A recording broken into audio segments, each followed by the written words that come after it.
Om Gam Ganapataye Namaha Sharanam Ganesha Om Gam Ganapataye Namaha Sharanam Ganesha.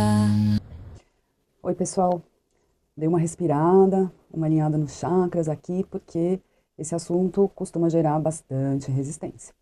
Mas vamos com calma. Você já parou para pensar de onde vem essa ideia de que a gente precisa dominar o cachorro?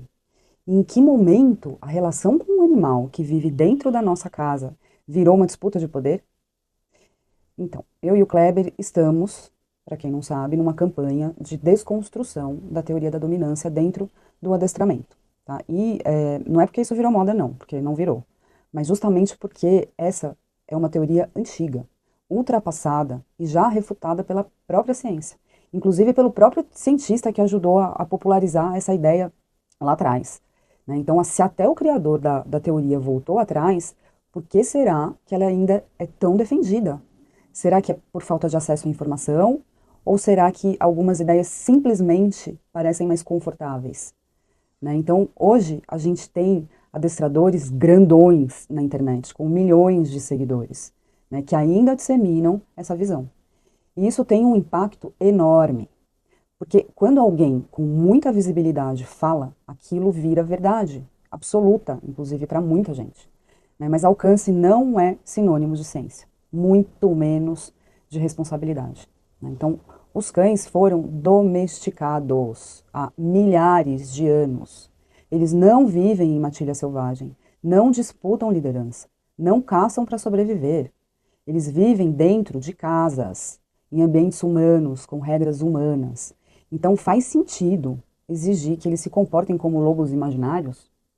Né? E tem uma palavra que me causa uma certa coceira no cérebro, que é correção.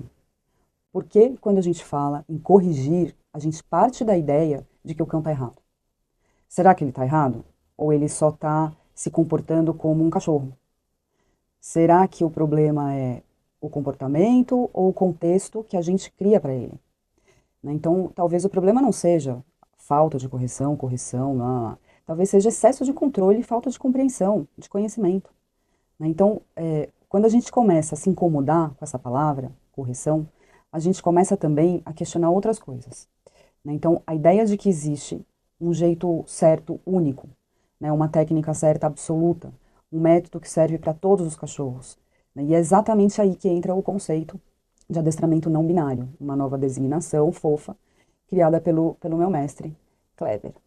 Então, a gente não compactua com ideologias dentro do adestramento, nem do punitivo, barra misto, nem de extremos, do outro lado, né, o positivismo purista. Né? Então, o não binário, ele é justamente isso, sair das caixinhas, olhar para o indivíduo, para o contexto, para a emoção, para o processo de aprendizagem, sem seguir cartilhas fechadas.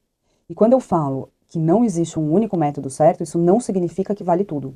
Então, existem caminhos que já foram superados pela ciência, e a dominância é um deles. Então, mesmo dentro de uma visão flexível, aberta e não binária, a dominância definitivamente não é uma opção, tá? Então, se esse assunto te gera incômodo, curiosidade ou até resistência, eu te convido a assistir aos vídeos do Kleber no YouTube, tá? Não para você concordar, mas para você pensar. Porque quanto mais a gente pensa, quanto mais a gente expande a mente, mais consciente fica a nossa relação com os nossos cães. Tá? E eu quero deixar uma coisa muito clara aqui por derradeiro. Eu não estou aqui para te convencer. Eu estou aqui para expandir a sua consciência. Tá? Até a próxima.